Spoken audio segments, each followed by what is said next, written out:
of myself, but I stay in my lane. I know you thinking you nice, but you sounding the same. He need to switch up his flow, but I know that he ain't. Shit, maybe he want to and probably can't. He talk a lot, but ain't saying a word. He's 16, sounding like he be lacing his herbs. HRap told me time to just focus and spit.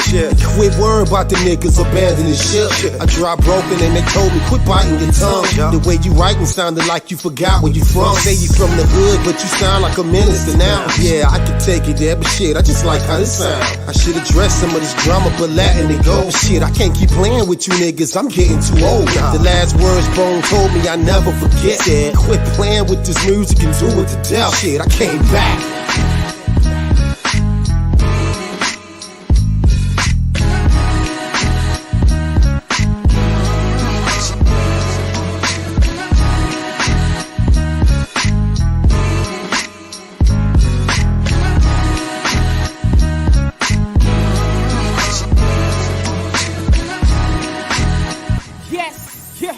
You're now watching the End of the Bench podcast, Build and Destroy, hosted by your man, HRap.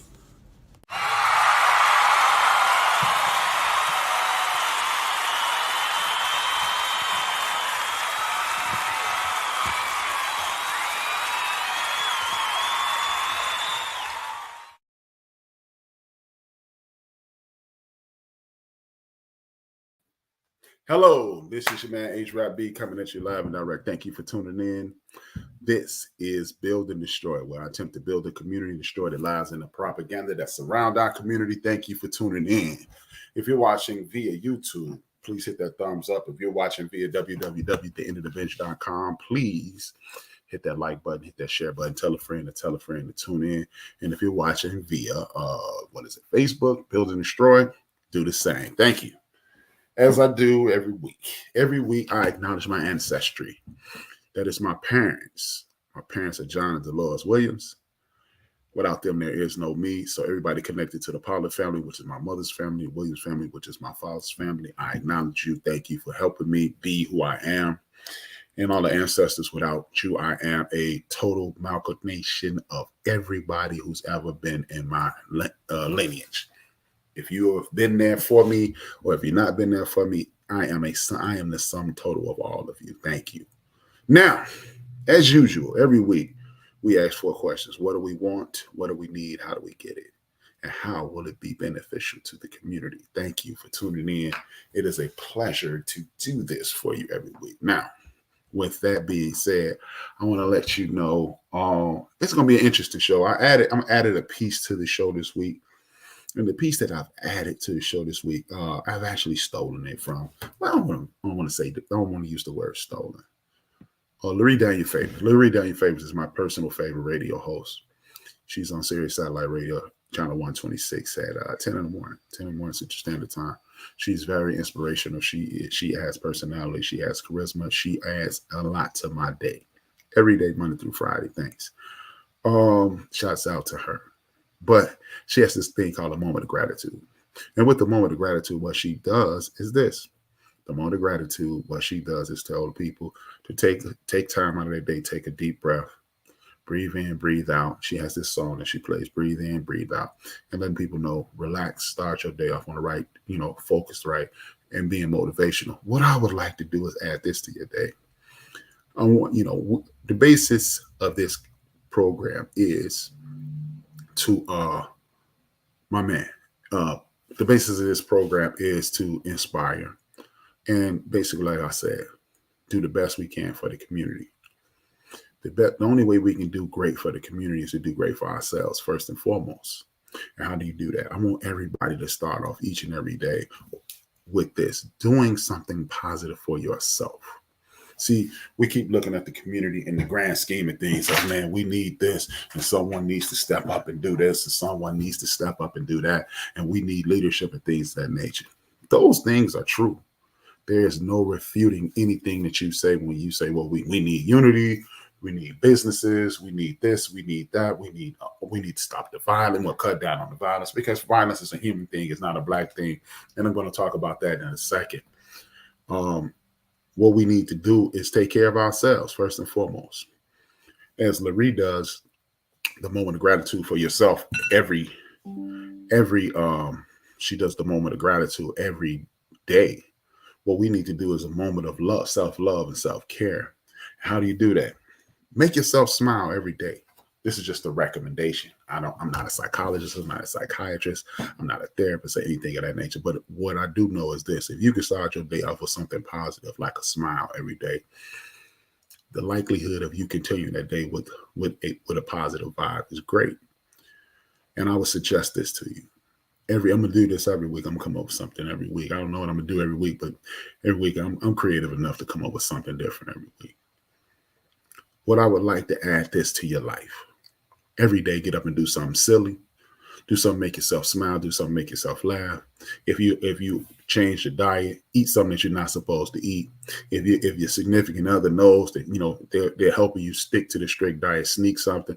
Do something that you're probably not even supposed to do. That's not going to hurt you or anybody involved. But make yourself smile every day.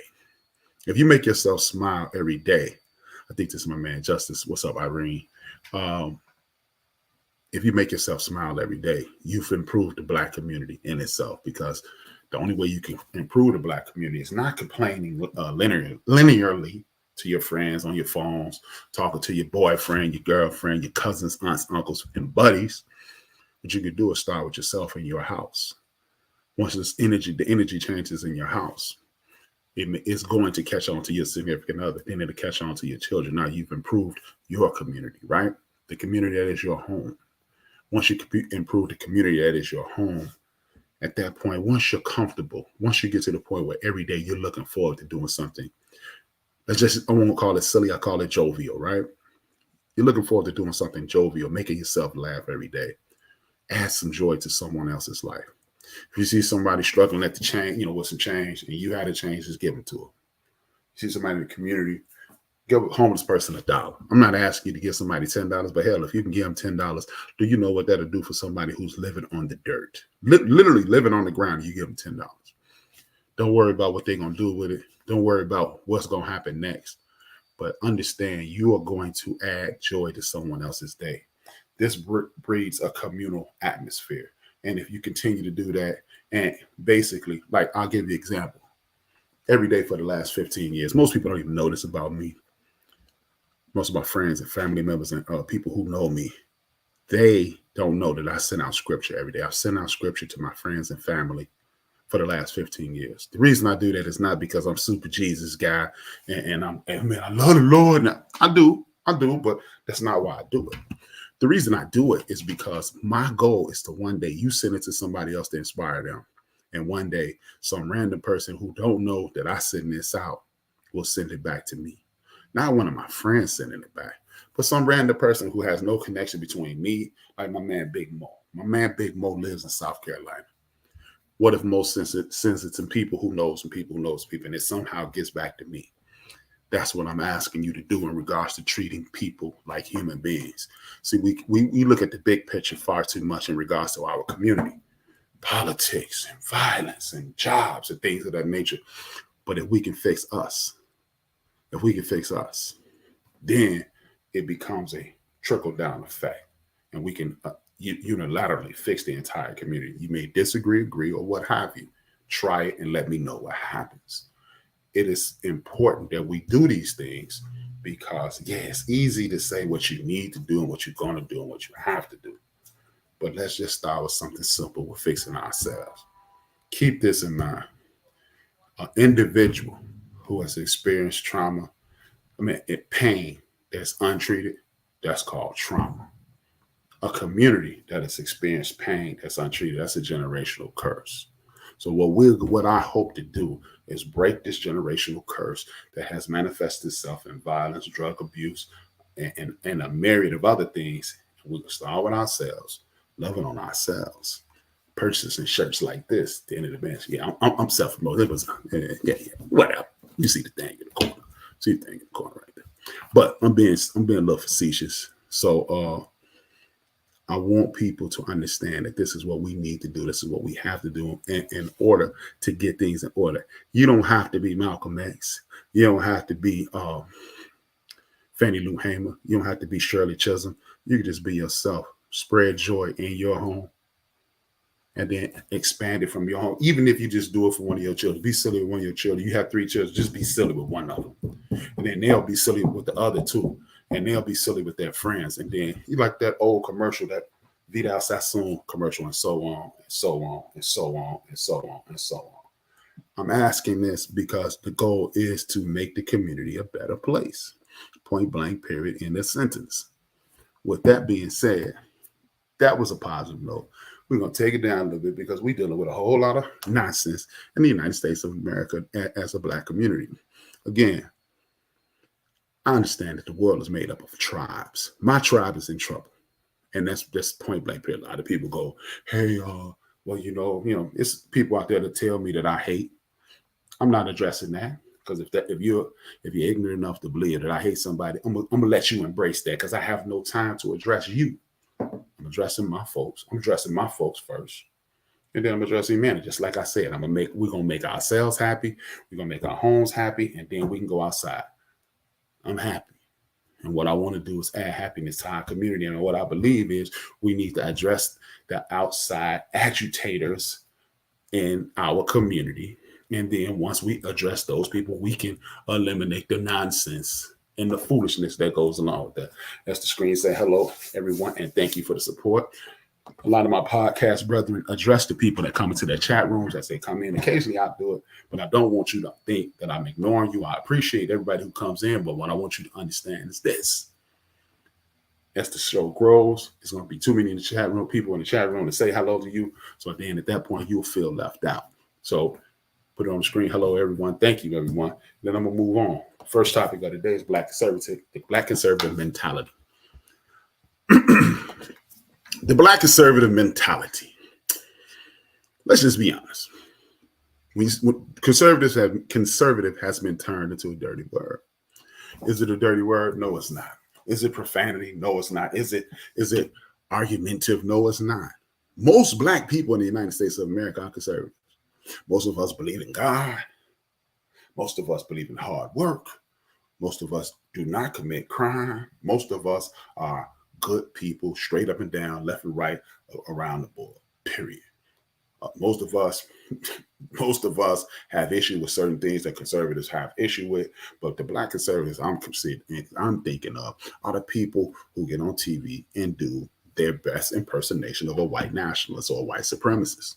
When they make it seem as if the Black community has a pattern on malicious behavior, have a pattern on violence, have a pattern on being lazy, this is what our people need to do is stop killing each other. Well, killing each other is a human experience.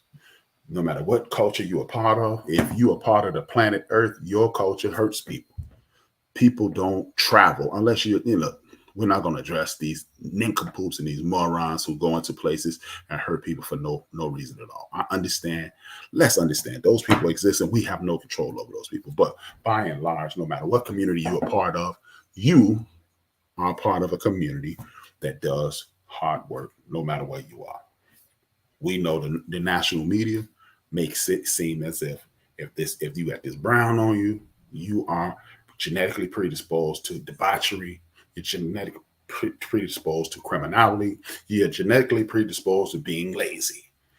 And seeing how we were forced to build this country, seeing how every time this country gets in danger, we save them. Last week, I showed you a film of a Black man showed George Washington and his troops how to immunize themselves, and we have eradicated smallpox. That was because of us. Most of the major inventions in the United States of America that affected the world were created by people like us. But you don't know that because it had never been introduced to you in that fashion, right? So we don't have a pattern on ill behavior. But the Black conservatives, like the Owens and the Jesse Lee Helms and the Tim Scotts of South Carolina and so forth and so on, they will tell you that you need to pull yourself up by your bootstraps. I will show you a short video in a few minutes about how over 119 towns throughout the United States of America were mirroring Black Wall Street and even more successful, and they were destroyed just the same. See, if we're left up to our own devices, will be able to excel and prevail. And that's just history. That's what history shows you this. Life experience shows you this. And this is why the second part of the show will be talking about racist education. As we proceed and move forward in this country, we will have to remove the conservative mentality of the Kanye Hendersons, of the Kanye West, of the other idiots that are promoting white supremacy and white nationalists and talk about, well, Trump never did anything to me. And well, you know what? Nobody, no group of people, the Ku Klux Klan has never done anything to me. That don't mean that they're not a hate group. They're not a terrorist group in the United States of America that has bled out to the rest of the world. The Nazis have never done anything to me, but that don't mean that they didn't kill those black Ethiopian Jews. This is what I'm talking about. When you close your eyes to the reality of a situation, that does not mean that situation no longer exists. That just means you've chose to not pay attention to it. If you choose not to pay attention to it, that's understandable. Everybody has their situation in which they have to do what they have to do to maintain peace in their minds and their lives. I understand it. But anytime you allow people to identify the wrongs of the world and attach them to your brown skin, which makes black being criminalized. And when you criminalize black, that means these people who ride around in these cars, these soldiers, these race soldiers riding around these cars, putting guns on our women, shooting our children, shooting our women, killing our abusing our elderly, so forth and so on. That gives them the right to do it. That means, just like it's a clip I saw last week, I made sure next week there was a group of women, 2 black women in a room with about 8 white women. And they asked the white women, which one of y'all would be black? And they were like, oh, we understand. Nah, I didn't ask you, did you understand? I asked you, would you trade? Nobody would trade. So if you wouldn't trade, that means, A, you understand the tyranny that we've been facing for the last couple hundred years, and at least the last 58 years. To just go with the 58-year window, you understand that. And if you understand that, if you're not doing anything, silence is complicit. If you're complicit, that means you're part of the problem. See, these are the things that I'm tired of fighting against. Also, as we watch the news media, as we watch social media, a lot of people don't watch the news anymore. We're going to talk about that a little bit later as well. As a matter of fact, I'm going to talk about it now. You don't watch the news. You don't watch the media. You don't participate in politics. And this is why you're subjected to the things that you're It's depressing. No, it's only depressing if you have no plan to do something different. And again, it's not about being rah-rah. It's not about having a bunch of people behind you and pumping your fists and saying fight the power. It's not about doing any of those things. Again, it's about helping yourself and then helping someone else and then helping someone else and so forth and so on. It can become contagious, just like all the negative and debaucherous things that we've been connected to can become contagious. Positivity is equally contagious, if not even more. But what we have to do is stop watching the television. I, for the life of me, don't understand how a group of people can collectively come together and say the media is out here making us look bad. They always just show our bad things. I don't understand that. And that exact same person turns around and says, I saw this on TV and we have to do better. Well, if you take time out of your life, take a step back and look around you, there are far more people around you doing the right thing than the wrong thing.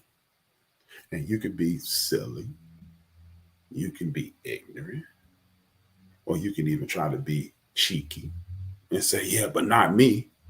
But when you go to work every day, if you're a mailman, if you're a mail carrier, most of the mail carriers are from our community. Chicago has the second largest transit situation in the United States, public transit situation in the United States of America. Most 80% of the people at the CTA look like me and you. 80%. 80% of the second largest transit authority is made up of black people. When you go to work, it's a whole bunch of people that look like you. When you go to the hospital, there's a whole bunch of people. The first responders, those people look like you. The nurses, those people look like you. So how is it that we're so lazy? Every time you turn around, you see a black person working. So why would you go along with these tropes that we don't work hard? Now, here's the sad part. CTA, as I previously mentioned. The CTA is 80% black employees, and it's only 4% black management. And the damn mayor is black. The city manager is white. The union President, the last time I checked, was a black dude. So how is it that the management is not all black? See, these are the problems that we're faced with. And this is how, when you have most of the workforce looking like you, that means most of the finances coming into the workforce looks like us. So why would you go along with this trope? We need to do better. Why would you drive through, again, I'm going to use my city. Why would you drive through a neighborhood in the West Side? I'm going to give a neighborhood that's relatively popular and known for debauchery. It's called K-Town. All the streets begin with a K. Why would you drive through West End on K-Town and see 12, 13 guys standing on the corner doing something they shouldn't be doing, right? We know what they're doing, but we're not going to talk about it. Why would you say this is a bad neighborhood? And it's 20 houses on both sides of the block. And in those houses are homeowners, people who get up going to work every day, people who are taking care of their children every day. And you're going to grade this community by the 12 or 13 young men and women standing on the corner doing what they're not supposed to do. You haven't counted the people who are on their way to work, on their way home from work, or getting up, getting ready for work. We must stop doing this because we're being programmed, television programming. We're being programmed by the television to hate each other or look at each other a specific kind of way. And I know it. I can feel it in my spirit that it is someone saying, but see, you have to understand. No, I don't. Because I come from one of the worst neighborhoods, quote unquote, in the United States of America. I come from down the street from the Cabrini Green projects, the Town and Garden homes, Orchard Street homes. And there was a whole bunch of people that got their behinds up and went to work every day. I didn't eat McDonald's regularly because I went to a black-owned fast food restaurant. Only thing we did was go to the movie theater that wasn't black-owned. Black-owned pizza place, black-owned Chinese food place, black-owned tavern, black-owned bar. My community was self-sufficient. So I'm not talking about, back in the day in the 60s, I'm talking about in the 80s. Now, a lot of you young people, the 80s is the late 1900s as a joke, but I'm just letting you know. We're talking about 35, 40 years ago, not 65, 70 years ago. So stop going along with people who tell you that you can't, you won't, you are not. I want you to go along with what you see. We don't support each other. How many white people have done your hair? If any, not many. How many people white people fry your chicken? How many white people do? Hey, let's just do it for real. How many white people you buy your weed from? Yeah, a lot of people go into the dispensary, but a lot of people still stand on the corner buying weed. And maybe you shouldn't be selling weed on the corner, but let's be honest. People ain't selling weed on the corner because they like to see people smoke. People selling weed on the corner because they broke. A lot of them. I'm not going to judge anybody. I'm not going to point the finger at anybody. I'm not going to call any names. But what I want you to do is understand this. We do support each other. We have officially fallen for the banana in the tailpipe. And what's the banana in the tailpipe? I just had this conversation a couple of nights ago. You think that the good job is downtown. The good job is working for streets and sanitation. They make $75,000, $80,000, $100,000 a year. Now, man, you got a pension and you're going to be living good, or you're going to be working for IBM, or you're going to be working for these places and that place. I want you to think about this.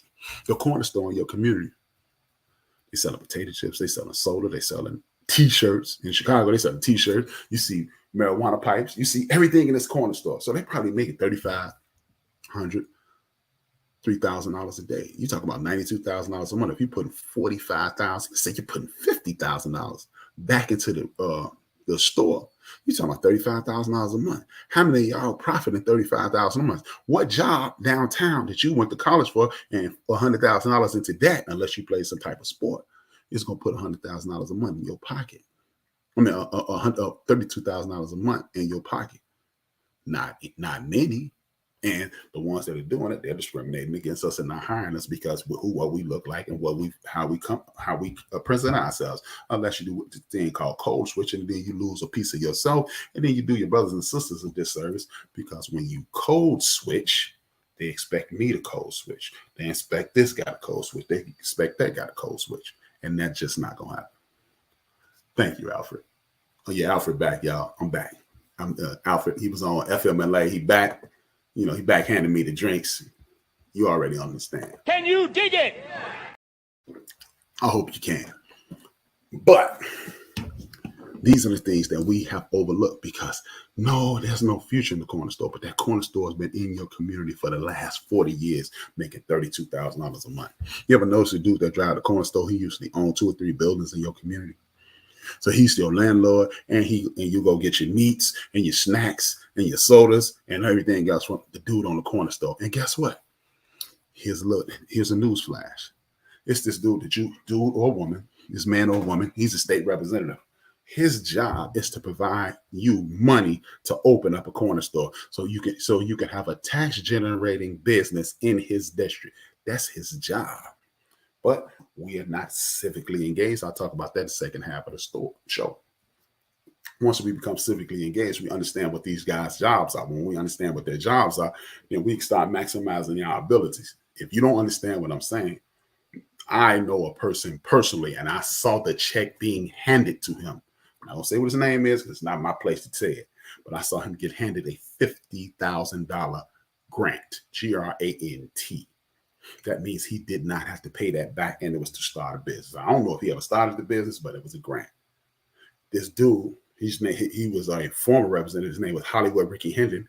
He explained to me, all you have to do is write a business proposal and bring it to me. If it's solid, I'll go search for you money. That's my job. Also, Rick Hendon didn't tell me this. He said, but this one, another elected official told me this. Yo, B, brothers and sisters elected me, but white folks get me to do their bidding because the brothers and sisters don't come to the meetings and they don't complain enough. But we complain to each other and we say what the man ain't gonna do. Now, y'all, if you know me personally, you know I'm always blaming the man for whatever it is. If it rained on the way up out of here, I'm blaming the man. It's a joke, but that's what I do. But I'm not blaming the man for my ignorance. And what we're gonna do, that's what I do here. I bring you people and information so you can do the best you can do to get out of the situation you're in. We don't have to listen to the TV and listen to people like Owens and other people tell half truths. You got a dude in South Carolina talking about there's no systemic racism. You got a sister from Connecticut who got her start with the NAACP suing somebody for discrimination. But now that you have $1 million, now that you've allowed these rich movers and shakers to bankroll these empty books that you're selling, oh, well, you need to do this, and you telling half truths, and it comes off as the truth, which is a lie. Again, I gave you an example last week. I am my mother and father's only child. Now, on the surface, it looks like I don't have siblings, but I do. Happy birthday to my brother Wanga today. I have siblings, I have brothers and sisters. But if I say I'm my parents' only child and leave it there, it's the truth. But I've totally eliminated John, Wanga, Theodora, and Phyllis. Those are my siblings. Now, they are not from my mother and father, but they are from my mother and my father. So I can tell you the truth. I can give you a facsimile of the truth and allow you to live in a world in which you will believe what I just told you. Or I can tell you the honest to God truth and help you move forward. And that's what our community has been subjugated to for the last at least 60 years in this integration mode. We'll get into integration next week, but this is the problem. Because when you are accepted as the magical Negro, and you got the good paying job downtown, and you got the slick ride and the dope crib, I'm not begrudging anyone for any successes that they have. But understand, you're no better than that. You're not better than the dude who working in your office emptying the garbage. You're not. You may have a better opportunity, and maybe you took advantage of the opportunities that were presented to you, but you're not better than that person. And you can't look at him like, oh, you should have, because you don't know his story. The fact that I know some people, the fact that they haven't hurt the entire world with what they've gone through is an accomplishment and success in itself. So instead of saying what someone should do, how about you listen to that story and not listening to judge or respond, but listening to assist and uplift? I understand that we've been programmed and we've been tricked and duped into believing if somebody isn't where we think they should be, they are lazy and shiftless. But what you have to understand is this: everybody isn't exposed to what they do well.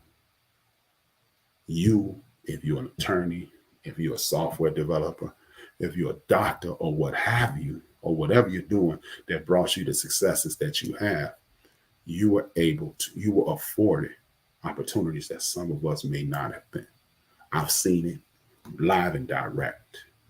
I can sit on this program and end my scheduled conversation and give you chapter, book, and verse of how I lived in one of the better neighborhoods in Chicago. I used to travel to the west side, and the school that I should have gone to had things that wasn't even thought of at the school I attended.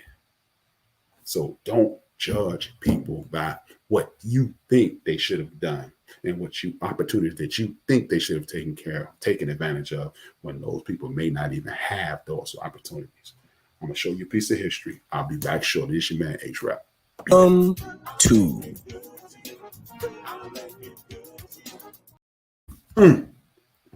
Wrong thing.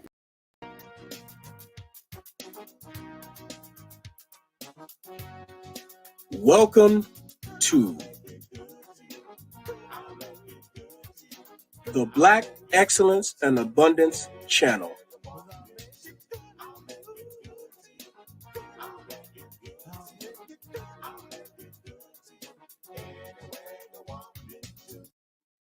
Many of you are familiar with Black Wall Street in Tulsa, Oklahoma. Well, there were over 100 Black business districts throughout the United States, one of which was perhaps the most wealthy and the biggest was in Durham, North Carolina. In the early 20th century, Parish Street in Durham, North Carolina was the hub of African-American business activity. This 4-block district was also known as Black Wall Street. Although other cities had similar districts, Durham's was one of the most vital and was nationally known. Parish Street bordered the Haiti community, Durham's main African-American residential district, and the two districts together served as the center of Black life in Durham. Elsewhere in North Carolina, in the depths of the Jim Crow era, race relations were as bad as they ever had been, but Durham's Black business district thrived. In 1906, the North Carolina Mutual Life Insurance Company, the nation's largest Black-owned insurance company, moved its headquarters to Parish Street. It was soon joined by the Mechanics of Farmers Bank, and the founder of the North Carolina Mutual also invested in real estate and textiles. National leaders W.E.B. Du Bois and Booker T. Washington both visited the city in 1912 and 1910, respectively, and praised Black entrepreneurship. During a time period when disenfranchising Blacks and openly violating their rights was common, the Black populations of Durham were making strides in business that challenged the legitimacy of white supremacy. Black-owned business in Durham can be traced back to the efforts of two African-American entrepreneurs, John Merrick and Charles Spalding. This district was able to increase African-American wealth. The region also promoted basic social reconstruction for Blacks. The southern United States were left in tumult in the few decades of Reconstruction following the Civil War. During the late 1800s, most of these southern regions were rebuilding infrastructure damaged by war. Racial tensions were at an all-time high due to the recent emancipation of all Black slaves and the new economic and social competition they represented in many of their white eyes. But though these African Americans had been freed, their quality of life saw little improvement. Estimates from government officials say almost 85% of Blacks were living below the poverty line during the late 1800s. Automatically placed at the bottom of the social ladder, Blacks were denied virtually all rights afforded to whites. The emergence of John Merrick changed the identity of Black businessmen. Merrick was able to reach prominence in his community through his long-standing friendship with Washington Duke. Originally a barber by profession, Merrick gained enough money through the income and loans to open North Carolina Mutual Life Insurance, which was later expanded with the efforts of Charles Spaulding. John Henry Merrick, insurance agent, entrepreneur, business owner, was born in Clinton, North Carolina on September 7, 1859. Merrick was born a slave. When he was not shining shoes, he watched and learned the trade of barbering. In 1880, his friend John Wright asked Merrick to join him in relocating in Durham, North Carolina to start a new barbershop business. He bought and built rental properties, and by the end of the decade, Merrick was one of the largest property owners in Haiti. Merrick then joined the two other Durham businessmen, Dr. Aaron M. Moore and Charles Clinton Spaulding, to create the Merrick Moore Spaulding Land Company. In 1883, the Power Group joined other prominent businessmen to purchase the Royal Knights of King David, a fraternal lodge which had a budding insurance business. The Royal Knights of King David provided inexpensive insurance policies to lodge members. Often, this was the only insurance available to African Americans in the Durham area. The lodge and its insurance business expanded across 6 southeastern states over the next 25 years. Merrick is most remembered as one of the founders of the North Carolina Mutual Provident Life Insurance Company, which eventually became the largest Black-owned insurance company in the United States. Charles Spaulding was an African-American business leader. For close to 30 years, he presided over North Carolina Mutual Life Insurance Company, which had assets over $40 million. Aaron McDuffie Moore was the first Black medical doctor of Durham, North Carolina, and a prominent leader in the African-American community based in the part of the city known as Haiti. He is best known for founding the Lincoln Hospital, a medical facility that served Negro patients during a time of racial segregation. Through philanthropic works and business enterprises, Dr. Moore played a significant role in improving the standard of living of African Americans in Durham, in addition to improving the healthcare and economy. William Garrison Pearson was born a slave in Durham County on April 11, 1859. After he was freed, he worked at the car factory where General Julian S. Carr, the owner, recognized his potential and financed his education at Shaw University. Pearson graduated from Shaw with a BS in 1886 and received an honorary MA in 1890. He was awarded an honorary PhD from Kittrell College in 1915 and Wilberforce University in 1919. On June 6, 1893, Pearson married Minnie Sumner of Charlotte, a teacher.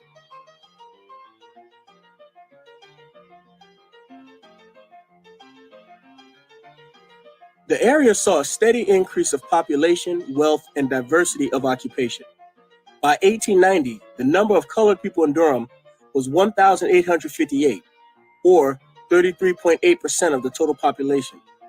The year 1910 exhibited an increase of over 200% in the total population, and the African American population was approximately 38% of the total population. It is clear that whites were not impeding the development of this population in light of their own endeavors. The numbers based on wealth were even more staggering. The total valuation of Black property in the country was about $9,000 in 1890. By 1920, this valuation skyrocketed to an astounding $4.2 million. Ladies and gentlemen, it is clear.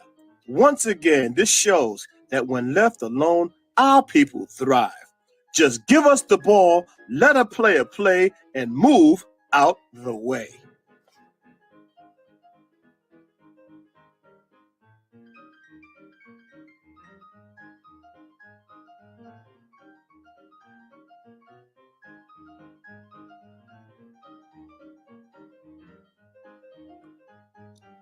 These are some of the people who thrived during that era.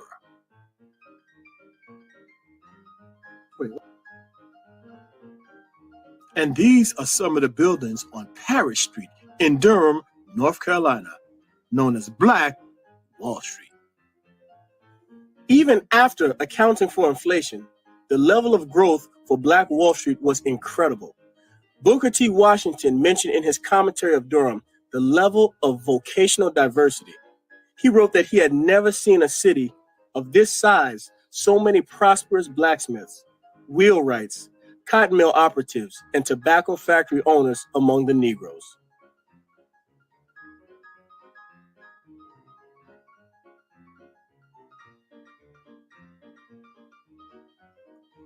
This is another example of the areas known as Black Wall Street. Now keep in mind, there were more than 100 such communities sprinkled throughout the United States where Black people owned, operated, and thrived on our own. I pray for the day that we get back to the point where we are in control of our own economy.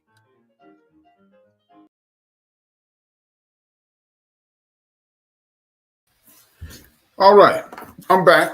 Thank you for tuning in, and thank you for staying with me. This is Build and Destroy, where I attempt to build a community and destroy the lies and the propaganda around the community.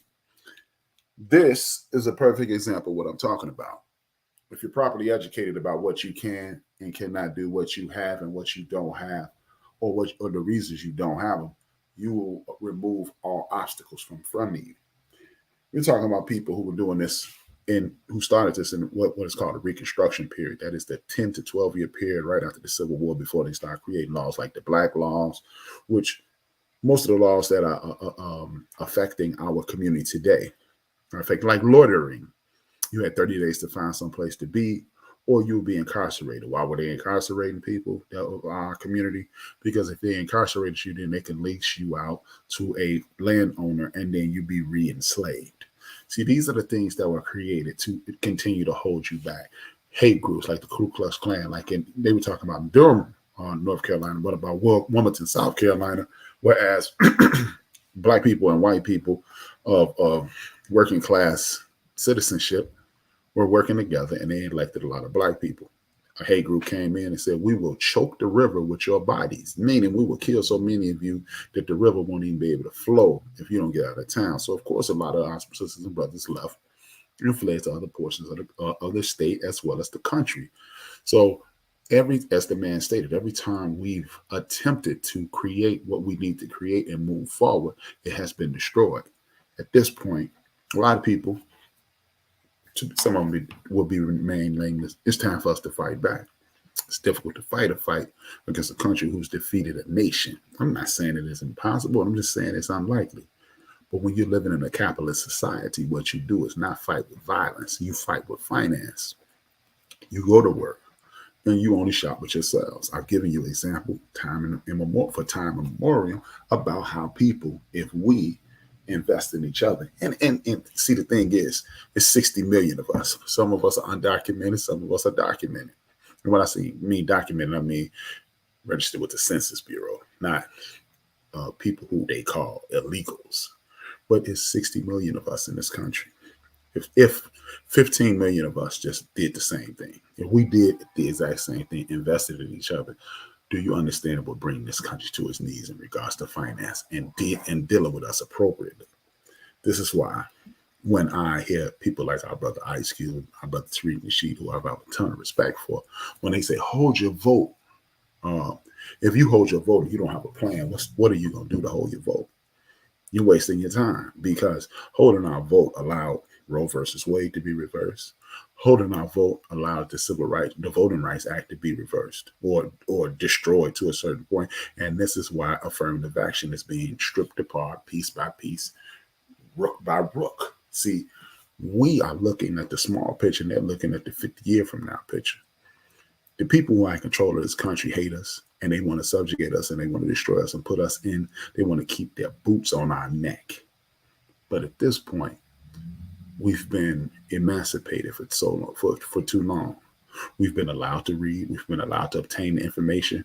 and we understand what we're capable of. And once you understand what you're capable of, there's no turning back. You cannot allow a man or a woman or a human to be in their mind free, and then you want to put them back in captivity. Once the toothpaste is out the tube, you cannot put it back. And the paste has been out of the tube too long. What we have to do is stop waiting for 60 million of us to think the exact same way. All we need to do is 60 people. If 60 people in each one of your communities committed to doing the same thing, you will see a tremendous difference. Because this is what I want you to understand. Just use military terms. Some people are private, some people are corporate, some people are lieutenants, some people are sergeants, some people are majors, captains, colonels, generals. I know I didn't do that in order, but I'm giving you an example. Some of us are worker bees. Let's just be honest. Some of us are worker bees, and we're going along with the status quo. We go along to get along, and there is no other way to do it. And I'm not begrudging those people because they are not equipped to do it the way we want to do it. But some of us are generals. And some of us are even presidents. But if you're a general, don't expect the corporal to think like you, and don't condescend to the corporal because that corporal is doing something that you can't do. You're a general and you've been a corporal, but there's certain things that corporal will accept that you won't accept, and you will disrupt the entire flow if you try to make that corporal who you are in a time that he's not ready. So what I want you to understand is we must come together and say, hey, this is what we're going to do on our block. This is what we're going to do in our community. And then continue to advance that way. Again, it's a trickle down effect. And if you're willing to be the leader that you think you are, that means you're allowing other people to do what they do instead of getting them to do what you want them to do. And that's the point blank, period, end of the story. The reason I'm bringing this up is because I'm looking at the governor of Arkansas. She's already lowered to child labor. She's already destroyed child labor laws. And that is step one to destroying the community, because who's going to watch their parents struggle when you know you can get up and go to work? Because all of a sudden school isn't important because you need to go to work because you need to help your parent. Now, Arkansas also is one of the worst school states, education states in the United States of America. So I'm getting the poorest education and my parents are struggling. So of course I'm gonna go work in this warehouse, this factory.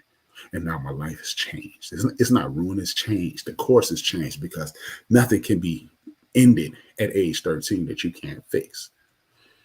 But when you're put behind the 8 ball and you see again, and you see this is the only way out, you're going to take that way. And in your 13, 14, 15-year-old mind, I'm going to fix it later on, because when you're that young, you have an endless amount of tomorrows. But what you don't realize, you'll go to bed at 13 and you'll wake up at 28. And you wake up at 28 and then you go to bed at 28, you might wake up at 45. That's how fast time goes. Another reason Sarah Huckabee Sanders is doing these things is because she's just made it. She just made a law that AP African American study classes will no longer get credit. If you're not familiar with AP classes, those are advanced placement classes. Those classes are taken in high school, you get college credits. They'll no longer be accredited. So no, they are not only are they no longer accredited, she wants all the materials returned to the governor's office. Why don't you want me to understand advanced placement African American studies? You're not asking for this in European studies. You're not asking for this in Asian studies. You're not asking for this in Latino studies. You're asking for this in African American studies. And why? Because people like Sarah Huckabee Sanders, people like Ron DeSantis in Florida, people like what they call them, Hot Wheels. I wrote his name down because I never remember this clown's name, but he is a bozo for real. Ron DeSantis, Hot Wheels. What is this dude name? The governor of Texas. I know the governor of Arkansas. Huckabee Sanders. I wrote it down. I am sorry. I did not write this buffoon's name down. Yes, I did. Bill Lee in Tennessee. Greg Abbott in Texas. They're doing the exact same thing. I told you, people start off in Florida. They move to Texas, and then they try to make it expand like unmetastasized cancer. And if you're able to do it in one place, you'll continue to do it. But see, what we need to do, this is why you don't hold your vote. Because at this point, every black person who can hear this need to be talking to their friends who can hear them. And we need to be trying to get in contact with Miguel Corona. Who's Miguel Corona? He's the Secretary of Education. Why we need to do that? Because these institutions these states and their education are being funded by the federal government. Why? Because that's what every time you get a paycheck, the federal government gets a slice of your money. So if my tax dollars are funding education institutions throughout the United States of America, and there is a top cop in regards to education, why are you allowing African American studies to be under siege? These are the things that we need to be doing together instead of listening to other people telling us that this is important. This isn't important. You always complaining, you always crying. Not a problem. But I've seen the opposite happen in Tucson, Arizona. Tucson, Arizona, the Chicano community. If you're not familiar with the Chicano community, that is the Mexican community that was born here. The Chicano community had a 30% graduation rate, 30 graduation rate. And what they did was recreate a curriculum that was inclusive to the Chicano community, meaning you start seeing Chicano Americans as part of the AP, as part of that curriculum. And when you see yourself in a book, you'll be more engaged. I am proof positive of this. 1980, Nancy Bullock's class, 4th grade. It was a book called Chicago. It was a blue book. It was a blue textbook. First day of class, I flipped through that book. I didn't see any black people. At age 10, I wasn't even a radical there, I don't think. At the time, it was N's and S's. S's was satisfactory, N was incomplete. Or non-satisfactory, or whatever the hell the N was. I took the N the whole school year, got beat every 10 weeks because I just didn't do the social studies work in that portion of the day. Because it wasn't engaging to me. All I saw was people that didn't look like me. The very next year, or 2 years later, I was in Miss Dow's class. Miss Dow handed me a book called Africa.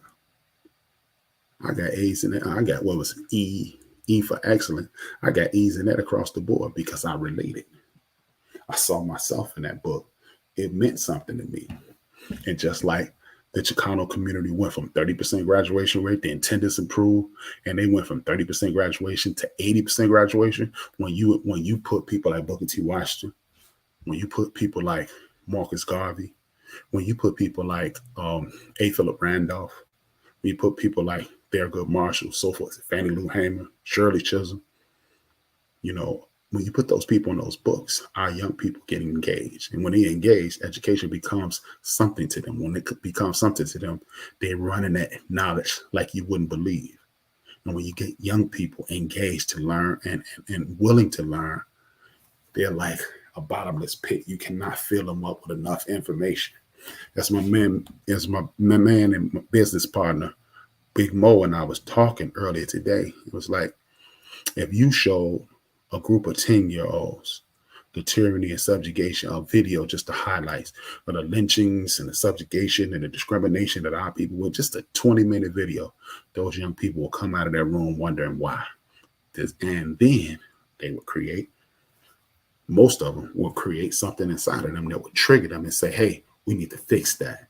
Why did that happen? We can never make that happen again. And that's why, and only why, people like Sarah Huckabee Sanders, Ron DeSantis, what's his name, Bill Lee, and Greg Abbott, that's why they're trying to do away with African American studies. Because as Edgar Hoover said in the late 60s, the biggest threat to the United States of America is a black messiah. But imagine if you had a nation of black messiahs. What if you had a nation of young black people who were working together? We celebrated August 5th. We saw those young men attack those white people who attacked their brother at work. So this is proof positive that if you look at young people that have a communal perspective and don't look down your nose at them and don't judge them and pour into them instead of tearing them down, there are endless possibilities for what those young people can accomplish. All young people are not reckless. Look at the way he wears his pants. Look at the way he wears his hair. Look at the tattoos he has. Stop judging and start talking to these people, start talking at these people. These are young human beings.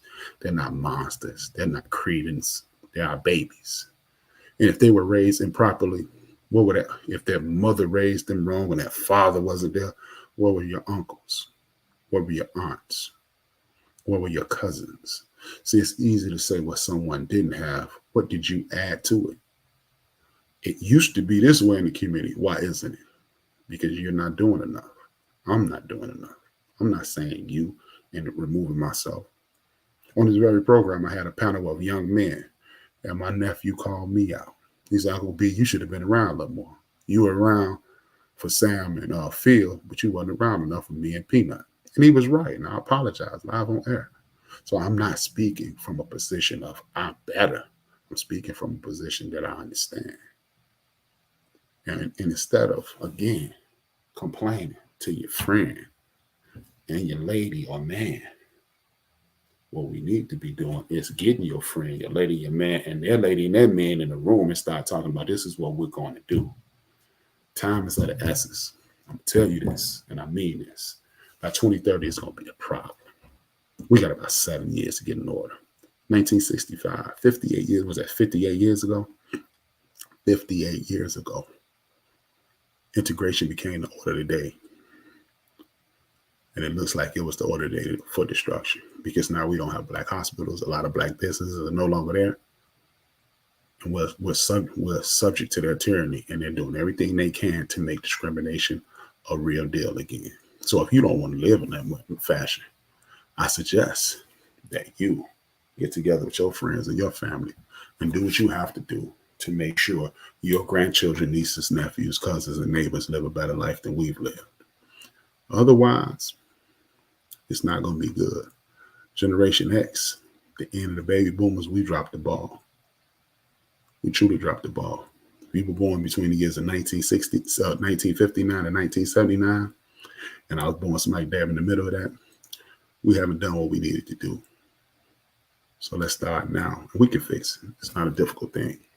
I thank you for tuning in. I got Bible study to get to. I want to thank the people who support me every week. Please hit that thumbs up, hit that like button, share, tell a friend to tune in. Every Sunday.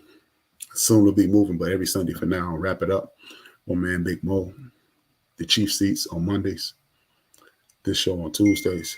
Wednesday, we're going to, I don't know what we're going to fill in something. Thursday is the college football show.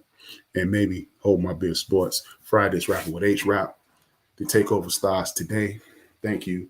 Salute to the people who I get inspiration from. And that's the Ghetto Boys, Tariq Nasheed, Nori Talib, Coley, Ray Rady, Zoe Williams, Corey Holcomb, Sway Calloway, what's his name? Roland Martin, Clay Kane, my personal favorite, Larry Daniel favorites, Greg Carter, most informed man I've ever had the privilege of being in contact with. My another awesome person, she is the Sojourner Truth, Harriet Tubman, Shirley Chisholm, and Karen Hunter of her day, and her name is Karen Hunter, and the mayor of Black Talklandia, his name is Joe Madison, the Black Eagle. Thank you for tuning in, and I want to make sure you understand that I just want to do the best for my people, and if you don't like it, you better shut your white mouth. I'm not kidding you. Big Mo, take us out. We lust for that cheese, we lose sleep, dreams of that cream. We killing our teens, they down for this American dream. Them government schemes, they turning us to hustlers and fiends. We hustling trees, them politicians smuggling green. Chasing that cheese, got everybody stressed in the streets. Pardon me for speaking freely, let it breathe. Evangelists preach to congregations out of their seats. They writing them checks for tithes, now his people can't eat. She stripping for change for school, now she giving them brain. She used to that loot, she earning, now she giving them strain. He new to this game, but hungry, so he cooking his cane. He getting that paper, but then they gave him tools to the brain. It's rules to this game, but hustlers never hustle for fame. The spirit of greed is grimy, so we struggle to change. They put us in chains to take away our African names. But if we submissive and don't resist, then who do we blame? It's all a game, man, these Europeans staking they claim. And you a victim of their game plan, you thinking they ain't. You thinking they saints, remember all them niggas they hang. Killed our women and our children, all our leaders is slain. They gave us Obama, but that nigga was hoping for change. But Zimmerman is killing niggas and he free.